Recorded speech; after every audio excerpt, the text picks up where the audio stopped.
Gadis mutan ini hamil lebih dari 10 bulan. Tapi dia masih harus menderita dan tinggal di rumah.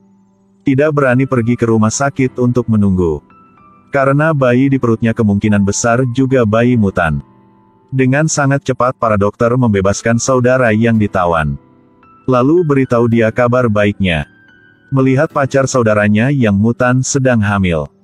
Baru sekarang dia tahu bahwa dia hamil dengan daging dan darah saudaranya. Begitu cepat dia akan menjadi paman. Ketika adik laki-laki mendengar tentang ini, itu sangat sulit untuk dipahami. Bagaimana dua orang dengan mutan bentuk bisa hamil? Dan sang kakak takut bertemu dengan adiknya. Jadi saya bersembunyi di jalur ini tetapi tidak berani menunjukkan wajah. Ternyata beberapa bulan yang lalu, adik laki-laki pingsan kakak laki-laki yang baru saja berolahraga dengan pacarnya. Lalu gunakan jarum jahit. Menjahit sendiri bersama saudaranya. Karena sang kakak sangat takut pada adiknya.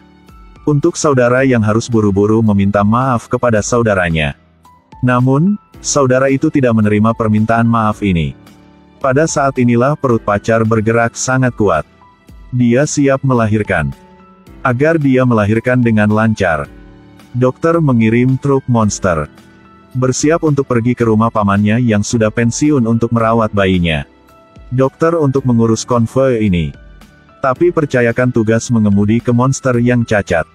Hanya memiliki satu mata dan masih tumbuh di kepalanya. Tapi teknik mengemudi ini sangat terampil. Mobil itu terus melaju ke sini dan kemudian ke sana. Tapi alien di mobil ini sudah terbiasa dengan ini. Mereka masih dengan senang hati bernyanyi dan menari bersama dokter. Hanya adik laki-laki yang tidak bisa masuk ke dalam suasana ini. Demi menghindari kejadian tak terduga. Di tengah jalan, dokter berhenti di sebuah toko untuk membeli barang-barang yang diperlukan. Sangat cepat mobil sampai di rumah paman. Tapi karena jaraknya terlalu jauh, ditambah jalannya terlalu mengagetkan, perut gadis ini retak. Cairan ketuban menyembur keluar seperti tornado.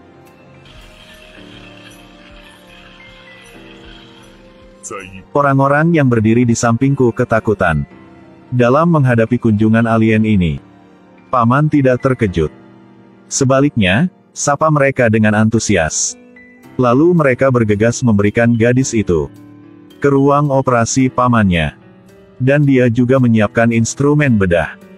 Lalu pergi ke kamar anaknya untuk meminta bantuan. Siapkan dia untuk operasi malam ini. Tapi ketika anaknya membuka pintu, raksasa setinggi 3 meter tiba-tiba muncul.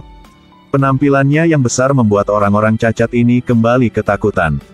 Hanya dokter yang tidak takut. Sebaliknya, beri dia pelukan.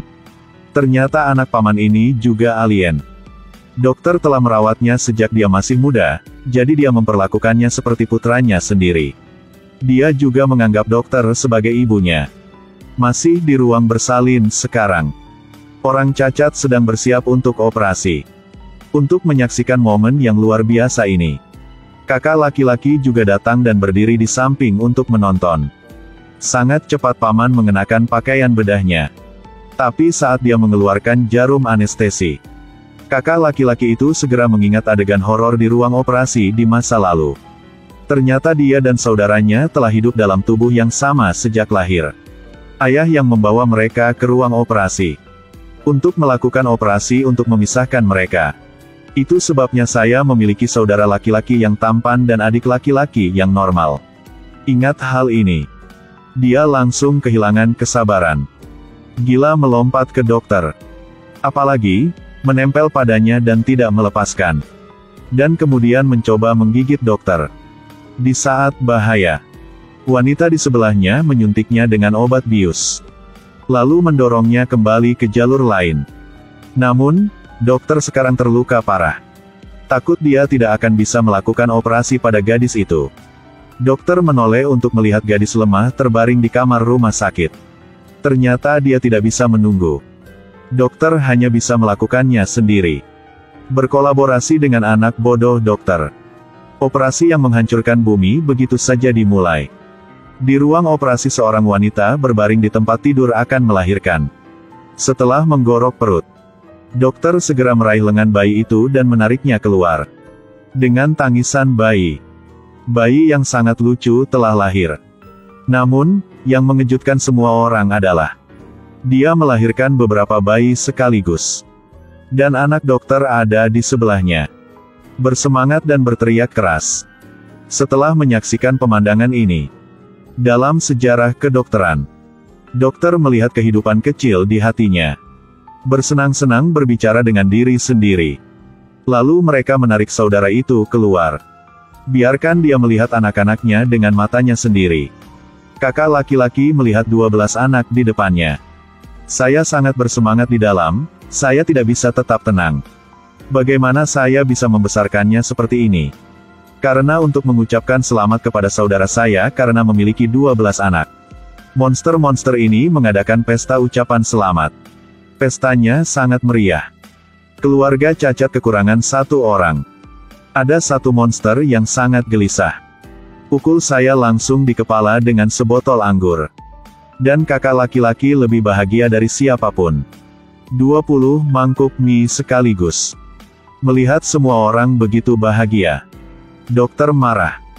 Karena pamannya masih di bangsal rumah sakit. Aku melihatnya berbaring di tempat tidur. Saudara monster itu benar-benar melakukan pekerjaan yang hebat. Dan adik laki-laki itu berlari keluar sementara semua orang tidak memperhatikan. Baru saja melihatnya berbicara dengan Putri Serif. Setelah menyatakan identitas saya, dia langsung mengunci adiknya ke kantor polisi. Ternyata kedua sepupu itu banyak melakukan kejahatan. Menjadi buronan nasional. Tapi gadis ini tidak biasa. Dia mengeluarkan tali kulit untuk mempersiapkan cosplay pengajaran yang intens untuk adik laki-laki. Untungnya, kepala polisi ada di sana tepat waktu untuk menghentikan perilaku liarnya. Bahwa dua polisi sekarang untuk mendapatkan bonus besar. Memanfaatkan kegelapan untuk menyelinap ke rumah dokter. Apa yang mereka tuju adalah monster yang baru lahir. Mereka ingin mengambil beberapa anak kembali untuk mendapatkan hadiah. Kedua polisi itu melewati orang-orang cacat yang sedang mengadakan pesta. Langsung memanjat dari dinding jendela ke dalam. Dan wanita itu sekarang karena dia baru saja melahirkan. Jadi tubuhnya sangat lemah dan berbaring di tempat tidur tertidur lelap. Setelah mencari beberapa saat, mereka berdua menemukan monster. Mereka jauh lebih mudah ditangkap daripada monster di luar sana. Tangkap saja mereka kembali. Mereka pasti akan dipromosikan. Mereka berdua benar-benar tenggelam dalam ilusi. Tanpa menyadari bahwa wanita itu bangun. Saya baru saja melihat adegan ini. Seorang ibu seperti dia mempertaruhkan nyawanya untuk berteriak minta tolong. Seorang petugas polisi membidik langsung ke arahnya dan melepaskan tembakan. Monster di lantai bawah mendengar teriakan itu dan berlari. Tapi polisi menghentikan mereka. Lalu menyelinap anak-anak melalui jendela. Sudah terlambat untuk menunggu sampai monster masuk. Seluruh tubuh gadis malang itu tertembak. Jadi mereka dengan cepat mengejar polisi. Tapi masih telat satu langkah. Monster kecil dibawa pergi oleh mereka. Tak lama sang kakak juga datang ke kamar. Ketika dia melihat istrinya, dia meninggal secara tragis dan anak-anak diculik. Dia sangat sedih. Lalu mengeluarkan suara yang menyakitkan. Bertekad untuk menemukan mereka untuk menyelesaikan akun. Malam itu para monster berkumpul untuk mengadakan pemakaman gadis itu. Semua orang sedih karena ini. Semoga dia bisa pergi dengan selamat. Dan monster kecil yang disiksa oleh polisi itu. Polisi kemudian menggunakan pensil untuk menyodok mereka. Merasa tidak cukup. Dia kemudian dengan tegas menusukkan pena ke mulutnya. Saya tidak menyangka bahwa bayi itu akan memakan pensil itu. Ini mengejutkan mereka. Tanpa mengetahui bahwa ayah anak itu akan datang untuk merawat mereka. Di luar kantor polisi, sekarang. Seekor monster membawa jalan ke kantor polisi. Lalu diam-diam meletakkannya di depan pintu. Di mana saudara itu berbohong. Polisi gemuk ini tidak tahu apa-apa. Jadi jangan dibuka untuk melihat. Tapi langsung memeluknya di dalam. Sama sekali tidak menyadari bahwa bahaya akan datang. Bahwa adik laki-laki di kantor polisi sekarang merasakan bahwa kakak laki-laki itu telah tiba. Dia tiba-tiba berteriak keras. Saudara langsung melompat keluar dari jalur lain. Dan kemudian meraih leher polisi gemuk itu. Pria kulit hitam dan polisi di sebelahnya kagum. Sama seperti itu, polisi gemuk kayak memuja surga. Pria kulit hitam itu melihat pistol di sebelahnya dan hendak mengambilnya untuk membela diri. Akibatnya, kakak laki-laki itu menoleh dan melihatnya. Dia meraih tangan pria kulit hitam itu. Lalu gigit mulutnya dengan keras. Polisi di sebelahnya melihatnya begitu agresif. Buru-buru mengeluarkan pistol untuk mengancam. Namun, dia diancam oleh saudaranya untuk menggoyangkan anggota tubuhnya. Kakak laki-laki mengambil kesempatan untuk meraih lehernya. Pada saat ini, putri kepala desa tiba-tiba bergegas keluar. Ketakutan dengan pemandangan mengerikan di depannya. Tetapi polisi lainnya secara tidak sengaja menembaknya di dada. Adik laki-laki itu sekarang juga menyadari keseriusan masalah ini. Jadi saya buru-buru mendorong saudara saya ke jalur. Mendengar tangisan anak-anak yang dikurung. Yang saya ingin menyelamatkan mereka. Tapi Sheriff tiba-tiba muncul. Melihat putriku meninggal secara tragis. Dia marah dan mulai menembaki dua sepupu itu. Beruntung punya saudara di Shielding Land. Itu sebabnya mereka dapat dengan mudah kehabisan.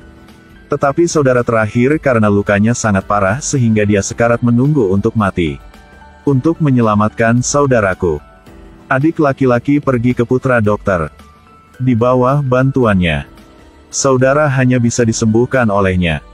Tapi dia juga menjadikannya alat pertahanan diri. Dengan senjata ini, kekuatan bertarung saudara itu sekali lagi meningkat. Pasti bisa melawan Sheriff. Bahwa polisi sekarang membalas dendam untuk putri mereka. Jadi saya membawa monster kecil ini ke rumah dokter. Bersiaplah untuk menerobos masuk. Siapa tahu ada saudara di belakangnya. Tunggu sampai dia bereaksi. Lalu kakak laki-laki itu mendorongnya ke samping. Dan adik laki-laki itu menggunakan kesempatan itu untuk menyerang. Tapi dia tidak takut. Tetapi mengangkat pistol untuk menyerang mereka kembali. Tapi saya tidak berharap perangkat ini memiliki fungsi pertahanan diri. Pistol di tangan polisi untuk sementara berubah menjadi mainan. Sangat cepat senjatanya dicuri. Tidak ada cara lain, dia hanya bisa mengambil tongkat kayu dari tanah untuk membuat senjata. Sama seperti itu, mereka berdua jatuh ke dalam pertempuran sengit. Kamu pukul aku pukul kamu. Adegan yang sangat hidup. Yang saudara karena bantuan perangkat ini. Jadi polisi itu dikirim terbang sekali lagi. Tidak bergerak lagi. Tapi monster kecil sekarang di keranjang menangis dengan keras. Kakak laki-laki itu berbalik dan berjalan ke arah anak-anaknya. Tapi tidak menyangka polisi muncul saat ini. Sukses bikin abang jatuh. Dengan 4 kaki di udara. Karena terkunci dalam rangka besi. Jadi sekarang aku tidak bisa bergerak dan menyerahkannya pada takdir. Setelah bangun, polisi itu menggunakan pemotong untuk berurusan dengan kakak laki-laki itu. Untungnya monster kecil melompat padanya. Lalu dengan gila menggigit tubuhnya. Tidak lama sebelum mereka mengendalikannya. Film berakhir di sini. Melalui masalah ini, mereka menerima undangan dari penyiar. Saudaraku membawa saudaranya ke sana juga. Tapi emosinya tidak berubah. Pada saat ini dokter tiba-tiba muncul. Lalu nyatakan ke seluruh dunia keberadaan mereka. Jika Anda berani menyentuhnya, umat manusia tidak akan memiliki akhir yang baik.